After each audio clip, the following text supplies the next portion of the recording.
Assalamualaikum warahmatullahi wabarakatuh. Iki ngaji santai-santai napa muhasabah.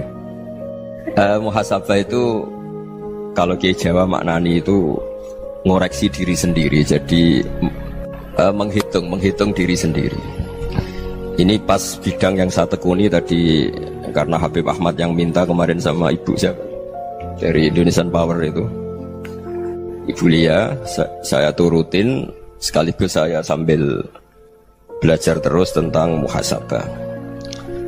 Dalam konteks Indonesia, muhasabah itu sudah jadi perilaku ya.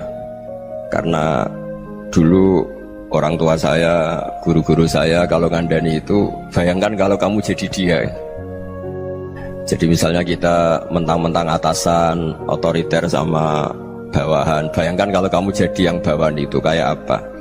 Laukun tamakanah, kalau orang Arab bilang, bayangkan kalau kamu di posisi dia.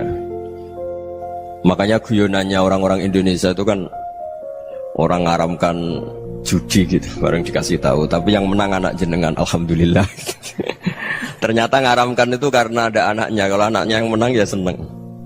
Meskipun itu guyonan, tapi saya punya padanan itu dalam kitab Hikam. Nabi Ibrahim itu Khalilur Rahman, tentu bencinya minta ampun sama yang namanya maksiat. Suatu saat beliau diterbangkan di alam malakut. Itu kalau di Hikam saya halaman 15 juga. Saya masih ingat betul. Mungkin kalau Anda beda halaman karena beda cetakan. Setelah diterbangkan di alam malakut, diperlihatkan sama Allah. Ada orang pezina, ada orang syaribul khomri, ada orang mabuk, ada orang macam-macam. Allah tanya sama Nabi Ibrahim, bagaimana pendapat kamu Ibrahim tentang mereka yang maksiat? Kata Nabi Ibrahim, ya Allah, habisi saja mereka. Mereka hidup di bumi engkau, makan rezeki engkau, kemudian mereka tidak taat sama engkau. Singkat cerita di fase itu, saya ulang lagi di fase itu, Allah nurutin sampai sekian peristiwa, mungkin 3 atau 4. Sudah, setelah sekian tahun Nabi Ibrahim lupa peristiwa itu, kemudian beliau diminta menyembelih anaknya. Ini versi kitab Hikam. Memang versinya banyak tentang kenapa Nabi Ibrahim disuruh menyembelih anaknya. Ketika mau menyembelih anaknya, Nabi Ibrahim ragu. Huwa samratu fuadi, anak saya ini buah hati saya, kenapa engkau suruh menyembelih? Terus kata Allah, apa kamu tidak ingat ketika kamu saya angkat di alam malakut, kemudian kamu usul bunuh-bunuh, saya tidak mempertimbangkan usul Anda, tapi kenapa sekarang saya merintahkan kamu mikir gitu? Terus, ya karena ini anak saya ya Allah. Terus kata Allah, rumang samu wong sumpukon mata ini gak gawean kau sing gawe kowe enak wae usul mata ini. Jadi saya yang bikin, kemudian Anda enak aja usul membunuh. Semenjak itu Nabi Ibrahim itu di eranya itu asfaqun nas, orang paling sayang sama manusia. Karena kadang kita keras itu ya kebetulan itu udah anak kita, ada keluarga kita. Cara orang Jawa itu kan gitu ya, kalau ada perempuan terus macak yang macam-macam pakai sepeda motor cowok, terus wah itu luput suwuk, semoga-moga gini. Tapi setelah dikasih tahu, niku ponakane jenengan, semoga-moga selamat. Jadi jangan-jangan kemarin ahli ma'asi itu kebetulan itu tidak keluarga kita. Kalau keluarga kita yang pernah salah pada kita, semangat kita mintakan maaf. Jangan-jangan kita didikte hukum sosial gitu. Jadi orang yang salah, kebetulan itu orang yang menservis kita. Atau keluarga kita, atau orang dekat kita. Jangan-jangan semangat kita mintakan ampun. Tapi kalau sama orang lain, kebetulan musuh kita semangatnya minta itu kena azab. Nah ini yang nggak boleh dalam Islam. Islam mengajarkan niru Rasulullah SAW, Nabi itu rahmatal lil alamin. Bahkan kemarin saya ngaji virtual sama beberapa habaib. Ada Habib Ali Al-Jufri dari Mesir, ya. Ada Habib Alwi dari Kuitang, ada Habib Nabil Al-Musawa. Dari sekian habaib itu saya masih ingat diantaranya yang didawuhkan rahmatan lil alamin itu ketika Nabi adzahu qaumuh, disakiti oleh kaumnya, dan itu mereka masih kafir semua. Itu mereka dapat doanya Nabi, Allahumma hdi qaumi fa innahum la ya'lamun. Kayak apa baiknya Nabi, orang yang menyakiti, yang melukai, tapi Nabi masih berdoa, Allahumma hdi qaumi fa innahum la ya'lamun. Sayyidina Umar dapat doanya Nabi itu yakhina kana kafiran, ketika masih kafir didoakan, Allahumma aizzal Islam bi Umar. Itu ketika masih kafir. Itu pelajaran bagi kita bahwa yang sedang tidak cocok pun itu berdapat doa kita. Ya doa supaya kondisi kita baik, hari tambah baik. Karena agama ini Saya berkali-kali bilang limangka nayarjuwa wal yaumal akhir. Agama ini diperuntukkan bagi yang selalu punya harapan pada Allah Subhanahu wa taala. Saya cerita muhasabah ini tentang hubungan kita dengan Allah.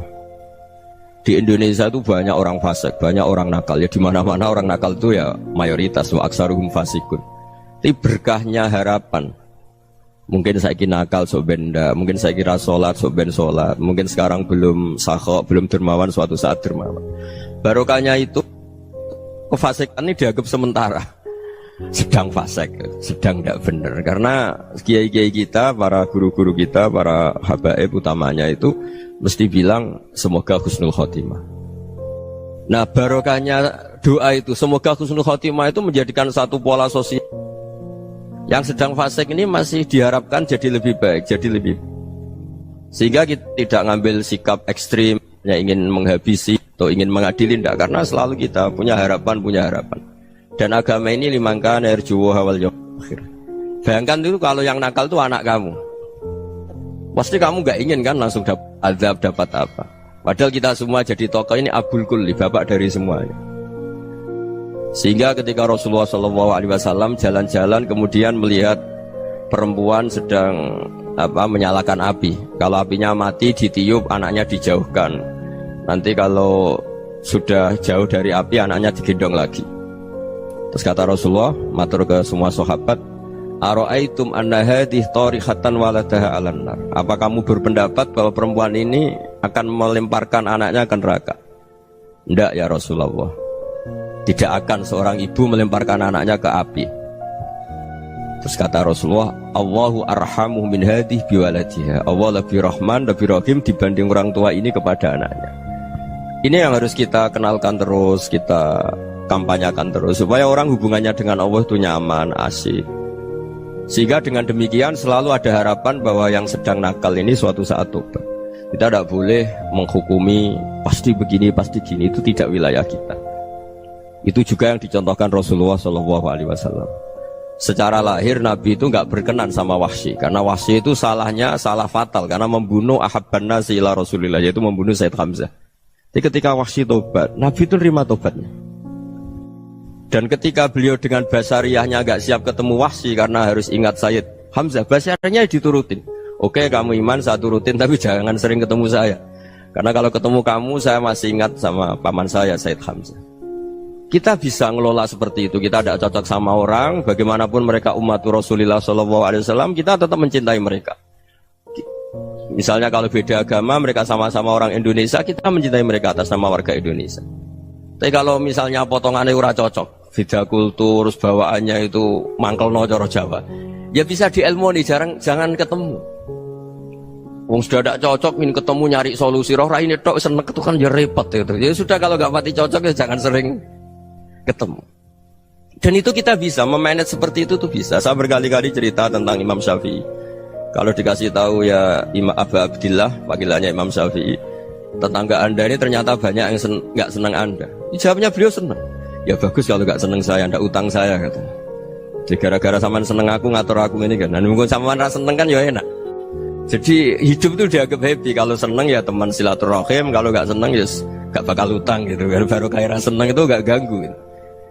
Jadi dulu itu orang bisa ngelola seneng ndak seneng itu bisa.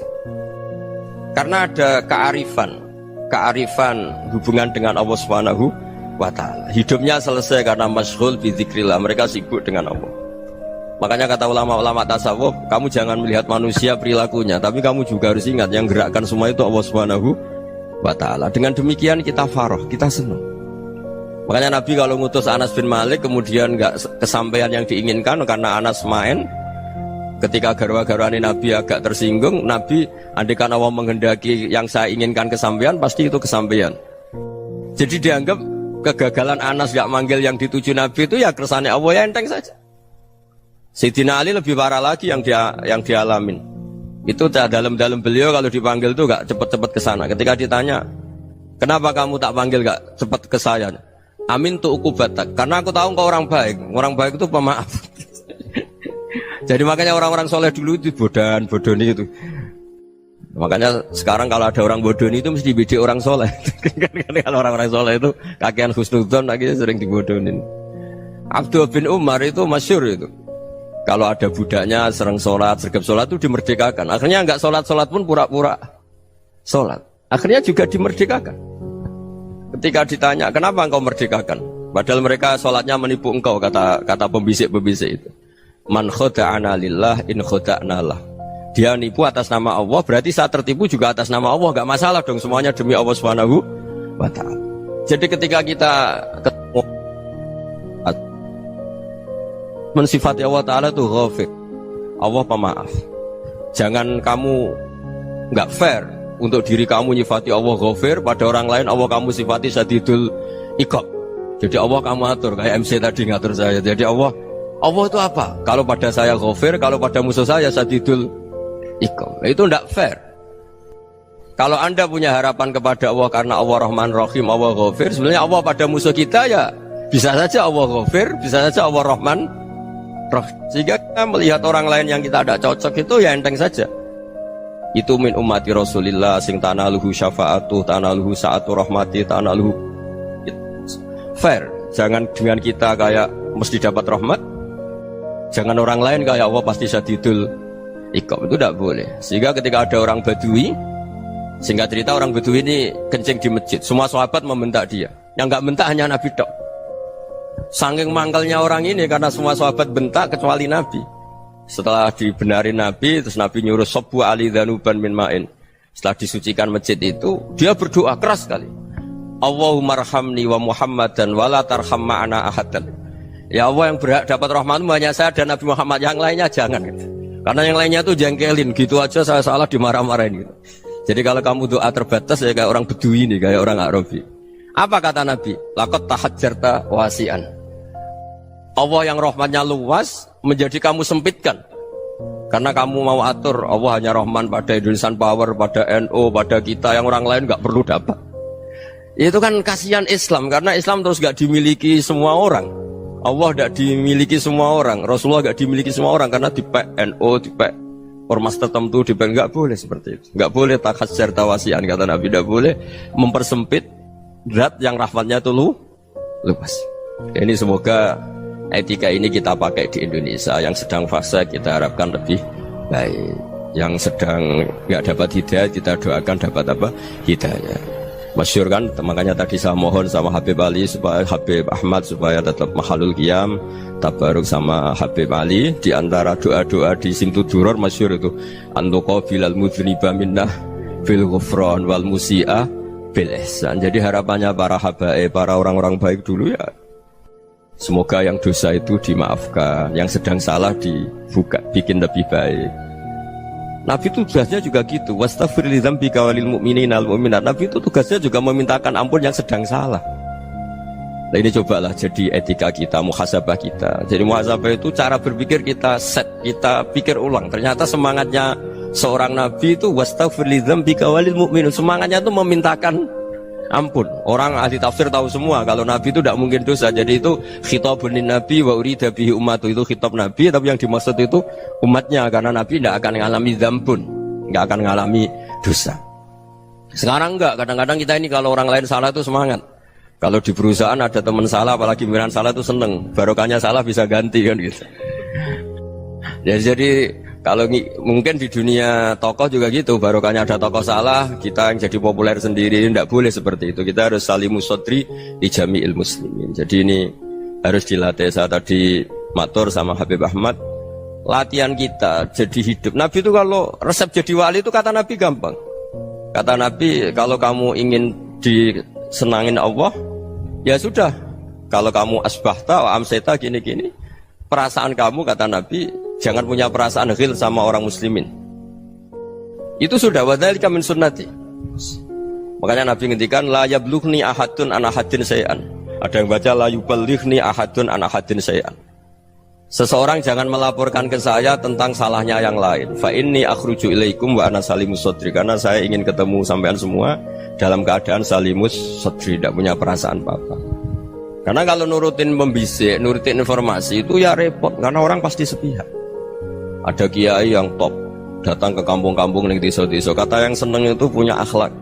Wah itu bagus orang besar datang ke kampung-kampung. Kata yang nggak seneng, Oh itu jobnya kiai kecil kok diambil, itu kan ya kasihan itu kan sudut pandang. Makanya saya sering bilang akal kita ini cukup untuk mentasdik Rasulullah Shallallahu Alaihi Wasallam. Meskipun perasaan kita kadang orang Jawa itu beda. Saya berkali-kali bilang sama peneliti dari Jogja, kenapa sih Gus para nabi itu kok poligami istrinya banyak? Nabi Dawud katanya itu berapa? Nabi Sulaiman malah jumlahnya agak terbatas ini. Nabi Muhammad itu paling sedikit.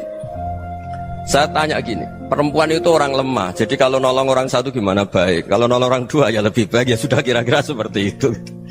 Paling tidak akal kita masih tahu kalau orang baik itu kan mesti baik, nolong orang satu baik, nolong orang dua ya lebih baik, nolong orang tiga lebih baik. Tapi kalau kamu orang nggak baik, satu saja kamu terlantarin, kamu miskinkan, kamu ya tinggal diukur kan. Kalau orang baik nambah baik, tapi kalau orang buruk tambah buruk. Nah itu akal. Akal kita bisa menganalisis kenapa sih nikah itu ada yang poligami, ada yang enggak. Sudah ukur saja diri kamu. Misalnya kayak saya elek keriting, rabi terus, memperbanyak wong elek. Orang perilaku netok raine dadi elek kabeh gitu. Tapi nak kowe ku ganteng, alim, ganteng, sugih. Anake ganteng-ganteng, berhubung kowe saleh ahli swarga kabeh. Mertua yo bangga karena karir kamu meyakinkan. Ini mertua kamu aja gak bangga mau nambah. Ipar gak bangga, mertua gak bangga, desa kamu yang kamu wayai juga gak beda dengan Nabi ketika nikah Juwairiyah itu gak ada pernikahan sebarokah Nabi dengan Juwairiyah itu Azharu Rasulillah. Di situ habis perang banyak tawanan, gara-gara jadi besanya Nabi langsung dibebaskan semua karena Azharu Rasulillah. Sekarang besanya Kanjeng Nabi. Dulu Abu Sufyan mangkalnya bukan main sama Nabi, gara-gara putrinya dinikah terus langsung jadi. Kalau kamu kan enggak, nikah satu, nikah lagi, satu kampung musuhi kamu karena istri pertama ya cemburu, yang kedua agak bangga. Wah itu selesai itu di dunia wal akhirah. Maksud saya nganalisis Islam itu harus pakai akal. Dan akal yang dipakai, ini saya bawa ke kitab Ihya, adalah pikiran-pikiran para ulama. Makanya ketika Imam Ghazali ketika ditanya fakaifa bi muslimin fasikin asawwaha fi jami'i amri, kalau kalian ketemu orang fasik, orang Islam tapi fasik, perilakunya nggak ada yang benar. Kata Imam Ghazali jawabnya lucu, aneh. Ma min muslimin illa wa islamuhu ta'ah. Tidak ada orang Islam kecuali dia mau Islam, membenarkan Allah dan Rasul itu sudah taatnya dia. Kok kamu tidak bisa melihat taatnya dia? Dia pikirannya kan ini pemabuk, ini tukang apa. Tapi kata Imam Ghazali, sebenarnya kamu masih bisa berpikir positif. Ma min muslimin illa wa islamuhu ta'ah. Tidak ada seseorang Islam ketika dia milih Islam itu pasti ada taatnya, yaitu tasdik pada Allah dan tasdik kepada Rasulullah Shallallahu Alaihi Wasallam. Jadi dengan pola seperti itu, maka di antara guru-guru kita yang modern ya di era Mbah Maimun, di sini ada Habib Ahmad, Habib Salim, syair yang sering dibaca beliau adalah ada orang munajat sama Allah. Ini cerita munajat. Itu orang itu ngendikan gini, ana musnibun, ana mukhtiun, ana asi, huwa rahimun, huwa ghafirun, huwa afi. Ya Allah, saya mukhti, saya orang yang salah. Ana mutnib, saya orang yang dosa. Ana asin, saya sering maksiat. Tapi engkau ya Allah, engkau ghafir, pemaaf. Engkau rahim, maha pengasih. Engkau afin, yang mudah memaafkan. Kata orang ini, ya agak kurang ajar, tapi saking senengnya sama Allah. Qobal tuhunna salasatan bisalasat. Ya gini saja ya Allah, sifat engkau diadu dengan sifat saya. Engkau Tuhan, Gusti, nggak boleh kalah gitu. Terus wasatahliban ausofu ausofi, dan engkau pasti pemenangnya gitu. Jadi ada orang rayu Allah dengan cara seperti itu ya ada ya. Saya ini manusia, salah saya banyak. Engkau ampunannya banyak. Engkau Tuhan, Gusti, nggak boleh ampunan Anda, ampunan engkau kalah dengan salah saya. Nggak boleh Tuhan kok kalah. Jadi untuk supaya orang punya harapan gitu. Banyak juga wali-wali yang jadab ketika datang ke makam Rasulullah SAW. Itu kalau dongo ya agak kacau sebetulnya, cara syariat agak kacau. Ya Allah, engkau punya dua pilihan. Jika engkau menjadikan saya soleh, surah habibuk, yang senang kekasihmu, yaitu Rasulullah SAW. Tapi jika engkau menjadikan saya fasik, surah adubuk, yang senang itu setan. Monggo jenengan mau menyenangkan kekasih jenengan, mau menyenangkan musuh jenengan, monggo jenengan bebas kok memilih. Mestinya Allah ya senang menyenangkan kekasihnya. Jadi ya, intinya Allah dipaksa untuk menjadikan dia orang soleh gitu. Jadi kayak kemarin itu Pak Gus siapa yang kesini itu kuliah ke sini itu sama Habib Ahmad. Saya pertama nggak mau, lama-lama Habib Ahmad. Ini gimana Gus? Orang taunya saya dekat jenengan, kalau nggak kasil saya malu. Waduh, ini kayak doanya wali yang tadi. Nggak punya pilihan, nggak ada pilihan ini. Jadi saya mohon muhasabah itu dimulai cara berpikir. Makanya di sini sebetulnya teks ini supaya dapat barokahnya Ihya. Ini kitab yang disenangi para habaib, para ulama. Sebetulnya teks di muhasabah itu redaksinya gini ya, yang lengkap. Hasibu anfusakum qabla an tuhasabu wa zinuha qabla an tuzanu wa tahayya'u lil ardil akbar. Jadi ada kata wazinu, jadi ukur. Perilaku Anda ini diukur, ditakar. Misalnya kita sebagai suami kan ya punya hal-hal yang kita tidak ideal. Corong Jawa mesti pesek, cara rezeki ya pas-pasan ya.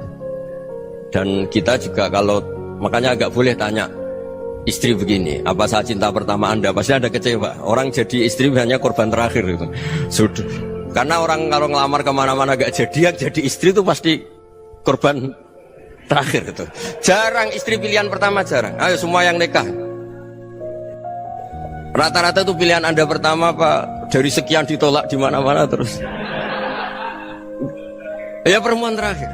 Kamu juga korban terakhir gitu. Itu wali-wali dulu kalau ngandani kita itu sederhana. Antal ini masyhur diceritakan Habib Zain bin Semit dalam kitab Al-Manhajus Sawi. Antalam tajid min nafsika kullama turid. Fa kaifa turidu min ghairika kullama turid. Kamu yang ingin ideal saja kamu tidak menemukan pada diri kamu untuk menjadi ideal. Kamu kan ingin ganteng, ingin punya uang banyak, ingin perilaku Anda sempurna. Anda saja yang punya keinginan tidak bisa mewujudkan keinginan Anda sendiri. Fa kaifa turidu min ghairika ma turid. Jadi antalam tajid min nafsika kullama turid. Fa kaifa turidu min ghairika kullama turid. Kamu yang punya keinginan saja. Misalnya saya ingin punya uang banyak, perilaku saya selalu benar, gak pernah salah. Loh, saya yang ingin saja dengan diri saya gak bisa untuk benar terus. Kok kamu berharap orang lain selalu benar? Jadi antalam tajid ya sama. Kalau kamu menuntut istri kamu itu ramah, neriman, apa kamu neriman sama wajah istri Anda gitu? Engkau ya pola neng dinti jajaki sana jajaki sini, kamu sendiri tidak tahu apa. Jadi itu nasihat yang luar biasa. Antalam tajid min nafsika kullama turid, fa kaifa turidu min ghairika kullama turid. Kamu mau menghormati semua orang? Tidak mau kan? Kemudian Anda berharap semua orang menghormati kamu. Kamu tidak ingin kan orang lain semua menghujat kamu. Sementara kamu enak aja menghujat orang lain. Makanya Rasulullah SAW luar biasa ketika bikin kaidah sosial. Apa la yu'minu ahadukum hatta yuhibba li akhihi ma yuhibbu li nafsi. Jadi kalau ukuran iman itu sederhana. Kalau sesuatu itu baik, nyaman bagi Anda ya bayangkan itu pada teman Anda. Misalnya Anda bangun tidur sudah acak-acakan, gak punya uang, utang jatuh tempo, kan gak ingin ketemu orang. Ya kamu jangan bertamu ke jenis ini karena dengan kamu yang alami juga gak siap ketemu orang. Makanya ada Habib Alim itu dilapuri sama seseorang. Beb, dulu teman saya itu ketika saya kaya itu sering main ke saya. Setelah saya miskin, mereka tidak main ke saya. Kata Habib itu bagus, sunnah Allah begitu itu bagus. Coba kalau kamu dulu kaya, teman kamu main kan kamu gaya, di rumah ada makanan, bisa hormat tamu. Setelah kamu miskin jadi buruh manol di pasar atau buruh bikin boto, teman kamu datang, malu enggak kamu? Mendingan enggak datang gitu. Akhirnya baru, oh ya alhamdulillah kalau gitu. Loh ya kan dulu teman kita datang, kita ada Alphard, istri cantik, rumah bagus lah, kita miskin, buruhnya orang pas dibentak-bentak, teman kamu udah datang. Milih datang kamu enggak kalau setelah kamu jatuh? Enggak kan? Jadi barokahnya ilmu itu terus. Ya, tapi kadang-kadang orang tuh, wah setelah saya miskin teman-teman enggak kasih ke sini. Ya kalau kamu sudah jatuh, teman-teman kamu situ jadi tontonan. Ya mulai sekarang cara berpikir itu dirubah. Dulu yang namanya kiai itu kalau diundang orang itu ya agak-agak senang. Semenjak saya itu agak rubah. Mengundang kiai, ngatur kiai itu tak haram-haramkan ya ada lumayan lah sekarang itu sudah mulai agak beretika. Dulu itu ngundang tuh tanggalnya ditentukan, jamnya ditentukan, enggak mikir apa kiai saat itu nganggur, enggak. Punya wadifah, enggak. Dia milih tanggal yang dia nganggur, enggak mikir pas itu kiainya nganggur apa, enggak. Ya saya hanya cerita aja, kamu tersinggung ya monggo, boten nggih monggo itu kan. Jadi saya mohon lah supaya tadi saya juga matur ke Habib Ahmad. Jadi untuk orang merasa ikut sunnah Rasul itu gampang sekali kata Sayyid Muhammad. Dulu Nabi berpakaian ala daerahnya. Kalau mikot ya pakai mikotu baladi. Karena Nabi orang Madinah dan beliau berdomisili di Madinah ya misalnya mikotnya dari Bir Ali misalnya. Tapi kalau anda orang kawasan Tanim mau umrah ya dari Tanim. Misalnya kawasan Jirona ya dari Jirona. Artinya apa? Kamu ngambil mikot karena Nabi mikot misalnya dari Bir Ali. Bukan berarti kamu harus seperti Nabi di Bir Ali, kamu orang Mekah, misalnya kamu orang Tanim, orang dia harus dari mikotu apa? Baladi. Sama, makanya di fikih-fikih itu kalau tahnik anak, Nabi orang Arab, halawiyatnya kurma ya kurma. Kalau orang Jawa sedegan, semua bodoh-bodoh. Ya, bodoh-bodoh manis.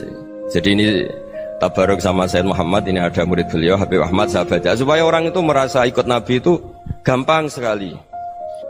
Ini saya baca ya di halaman tadi disaksikan Habib Ahmad 433 di kitab apa begini Manhajus Salaf fi Fahmin Nusus.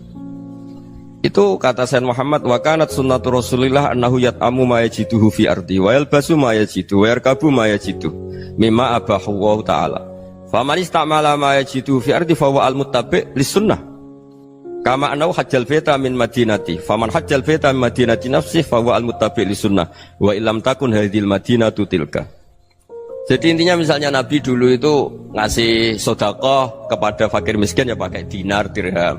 Ya kalau orang misalnya sedekah pakai rupiah ya sudah ikut sunnah Nabi. Jangan lu Nabi pakai dinar loh, kamu kok pakai rupiah. Dulu dinarnya Nabi udah ada tulisannya Bank Indonesia, kamu ada tulisannya Bank.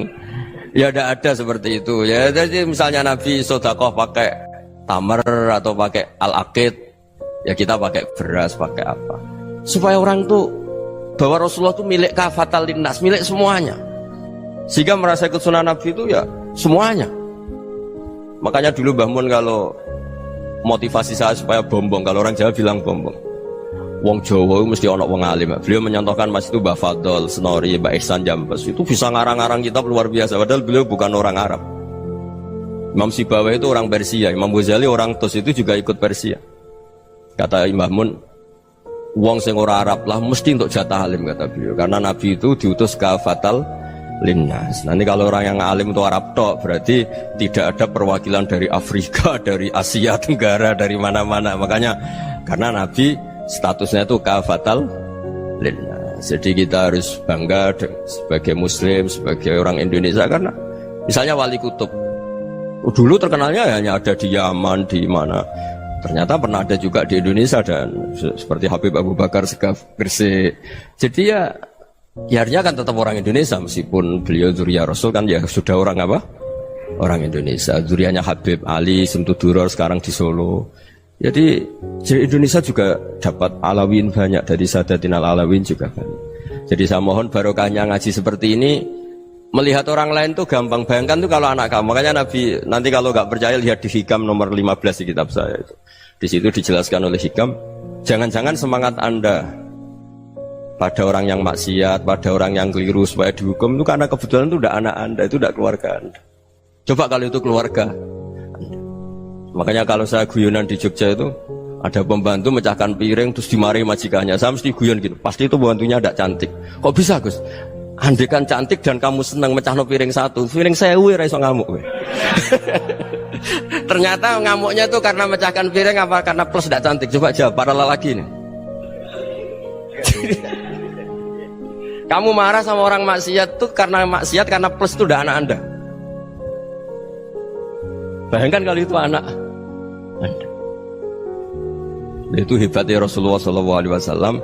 Karena kita yang salah pun kadung umatnya, Nabi tetap ngasih fasilitas syafaati li ahlil kabair min ummati. Kayak apa baiknya Nabi? Tidak ikut maksiat tapi ikut fasilitasi ngasih syafaat. Loh kalau li ahlil ibadah kan wajar, Nabi ketika ini syafaati li ahlil kabair min ummati. Ya karena tadi logika yang dibangun Rasulullah itu logika yang luar biasa. Kita semangat orang lain kena hukuman itu karena kita tidak punya ra'fah, tidak punya rahmah. Coba kalau Rasulullah yang bil mu'minina ra'ufur Rahim. Semangatnya itu mendoakan supaya tobat, mendoakan diampuni. Dan itu juga yang diperintahkan oleh Allah Subhanahu wa taala, wastaghfir li dzambika walil mu'minina wal mu'minat. Ya semoga barokahnya ngaji ini, barokahnya Habib Ahmad, barokahnya Maulid Simtud Duror, barokahnya semua kitab Madaih Tiba Berjanji semuanya, barokahnya Ikhya, barokahnya Said Muhammad, barokahnya guru kita semua Mbah Maimun, bapak saya. Kita ini ngikuti manhaj, ya, ngikuti apa? Manhaj. Saya sering didhawuhi Mbah Mun, kenapa ihdinas siratal mustaqim bukan siratoka? Bukan jalan engkau ya Allah, karena Allah itu nggak bisa kamu tiru. Allah itu tidak tidur, tidak makan, tidak kesel, tidak capek. Yang bisa ditiru itu siratal ladzina an'amta alaihim. Yang bisa ditiru manusia ya niru manusia. Karena Allah itu tidak bisa ditiru. Makanya ihdinas siratal mustaqim siratal ladzina. Dan niru siapa? Niru guru-guru kita. Termasuk niru cara pandang. Jadi misalnya ada orang awam di rumah itu hanya delok reng, delok tikus liwat, itu kan kayak nganggur. Ora tahajud malah mendelok reng. Melihatnya jangan gitu. Huwa tarokal ma'asiyah. Dia di rumahnya ndak dugem, ndak kemana-mana. Dia berarti malam itu tarkul ma'asi. Tidak nyopet, tidak garong, tidak ke tempat maksiat. Susahnya apa sih husnudzon? Jadi jangan lihat huwa tarkut tahajud, huwa tarokat tahajud, wa taroka qiyamul lail. Oke ya, namanya orang begitu ya tidak tahajud, tidak qiyamul lail. Tapi susahnya apa sih kamu bilang huwa tarokal ma'asiyah? Dia juga meninggalkan maksiat, dan tarkul maksiat itu ibadah. Supaya orang tuh gampang lah husnudzon sama orang muslim. Ini orang mukmin, orang yang luar biasa. Di mata Allah itu orang yang luar biasa. Kayak tadi Imam Ghazali, kalau saya ketemu orang muslim kemudian dia tidak pernah baik, gimana? Kata Imam Ghazali, ma min muslimin illa wa islamuhu ta'ah. Tidak ada orang Islam ketika dia mentasdihkan Allah dan Rasulullah, berarti dia juga punya taat. Ya ini latihan saja, sing iso nglakoni Habib Ahmad kula namung cerita mawon. Kula cerita secara akademik, saya punya kitab, saya baca dan alhamdulillah kita paham barokahnya para guru, dan supaya terbiasalah. Sebaik-baiknya ibadah husnudzon billah wa husnudzon bil mu'minin. Soal tidak cocok ya diilmoni tadi ya, namanya nggak cocok ya jangan sering ketemu. Seperti Rasulullah SAW, beliau karena sangat mencintai Said Hamzah, ketemu orang yang pernah begitu sama Said Hamzah ya beliau secara basyariah tidak siap. Tapi beliau secara cara bahasa sekarang, secara profesional, kalau beliau seorang nabi dan harus menerima tobatnya siapapun ya diterima. Saya meskipun dengan A, B gak cocok karena dia begini-begini sama saya, tapi saya ingat dia sholat, dia baca sholawat, dia mencintai Rasulullah, ya kita hormat. Ya soal gak cocok ya di manage tadi ya, zuruhiban tasdid huban. Kalau gak pati cocok ya jangan sering ketemu, bawaannya enak nanti. Ya semuanya itu diilmoni lah. Makanya ngendikane Ma'ruf Al-Qurhi ada yang baca Al-Kharki, mangqala fil yaumi salasa marrat wa marham ummata Muhammad kutiba minal abdal. Karena semangat mencintai siapapun satu hari sering baca marham ummata Muhammad, wa ma aslih ummata Muhammad, wa ma tajawaz an ummati Muhammad, itu mesti kutiba minal abdal. Dia pasti termasuk wali abdal. Maksudnya semangat mencintai ya dilatih lah. Misalnya Indonesia Power atau PLN, andai kan tidak ada PLN tuh kayak apa? Orang nggak bisa ngaji, tidak bisa aktivitas. Ya barokahnya ada PLN, barokahnya jasanya. Kita sadar, tidak semua kebaikan kita ini memenuhi keinginan orang banyak. Gitu. Orang banyak ingin listrik, ingin saluran apa, dan itu kadang yang mewujudkan orang lain atau kelompok lain. Ya karena itu manfaat ke orang lain ya kita doakan. Karena khairun nas anfa'uhum linnas. Sehingga kita terbiasalah ngakui orang lain. Seperti semangatnya Rasulullah SAW, semuanya itu didoakan, semuanya diinginkan kebaikannya. Bahkan Nabi gak putus asa sampai di akhirat. Ketika Nabi lain sudah putus asa karena sudah akhirat, sampai dimintai syafaat semuanya bilang nafsi, nafsi. Karena merasa semuanya gak punya nyali di depan Allah. Karena ini sudah akhirat, sudah finish. Tapi apa Rasulullah? Analah. Ya udah, saya sanggup mensyafaati kalian. Terus kata Nabi, fa'atiyal arsya. Saya mendatangi aras fa akhirru lahu sajidan, saya sujud wa ahmaduhu bima hamida 'allamani rabbi. Kemudian saya tetap muji Allah dengan pujian yang terus menerus. Padahal sudah di akhirat sudah finish. Nabi dimintai syafaat masih sanggup karena Nabi tahu akhirat tidak bisa mendikte Allah, tidak bisa. Allah terus bilang, "Ya Allah ini akhirat, engkau sudah tidak boleh mensyafaati." Tidak bisa. Allah tidak bisa diganggu akhirat. Allah tidak boleh dibatalkan rahmannya oleh akhirat. Allah tetap Rahman Rahim abadal abad. Dan Nabi tahu itu. Makanya kata para ulama, fa Muhammadun ahmadu min ghairihi. Jadi Nabi Muhammad namanya dua, yang terkenal. Sebenarnya banyak yang terkenal dua, Muhammad sama Ahmad. Ketika Nabi punya nyali memuji Allah di akhir akhirat atau sudah di akhirat itu fa Muhammadun ahmadu min ghairi. Ketika nabi lain sudah tidak punya nyali muji Allah karena sudah akhirat, Nabi Muhammad tetap berani muji Allah di saat seperti itu. Makanya ahmadu di situ kata ulama itu af'al tafdil, fa Muhammadun ahmadu min ghairi. Kanjeng Nabi lebih memuji Allah di saat yang nabi lain sudah tidak punya nyali untuk muji Allah di saat itu. Makanya kata Nabi fa akhiru lahu sajidan wa ahmaduhu bimahamida 'allamaniha rabbi. Akhirnya setelah lama gitu terus Allah ngendikan ya Muhammad irfa' ra'sak wasal tu'tah wasfa' tusyaffa. Sudah Muhammad, angkat kepala kamu minta apa saya turutin, dan kalau kamu ingin mensyafaati umatmu saya beri hak apa? Syafaat. Nah, semoga semangat itu juga menjadikan kita munajat bahwa rahmat Allah tidak terbatas, harapan juga tidak terbatas. Mungkin yang sedang nakal ya kita katakan sedang, jangan terus kamu pastikan wah ini mesti suul khotimah, mesti tidak orang baik. Tidak, agama ini liman kana yarjuha wal yaumal akhir, selalu bagi yang punya harapan. Ya, mugi-mugi dapat barokah semua. Mantu dengan kata wassalamualaikum warahmatullahi wabarakatuh.